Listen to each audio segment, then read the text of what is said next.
आषाढी आणि कार्तिकी अशा दोन्ही एकादशींना महापूजा करायला मिळाली हे आपले भाग्य आहे। देवाच्या आशीर्वादानुसार आपण मस्तक ठेवत असतो। यापुढेही विठोबाचा आशीर्वाद राहू दे।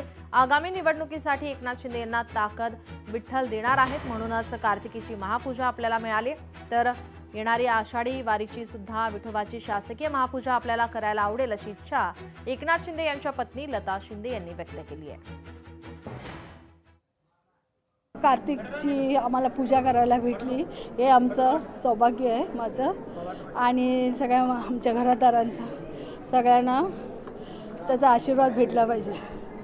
आणि एकच मागणं आहे, बळीराजाला आता पाऊस असं कमी पण आता झाला जास्त, खूप झालं आणि बळीराजाची शेतं सगळी ती हे झाली, तर विठ्ठलाकडे एकच प्रार्थना आहे चरणी की बळीराजाला सुखाचे दिवस आणू दे आणि हा पाऊस बंद होऊ दे। लोकशाही मराठी ऐका, पहा, जागरूक रहा।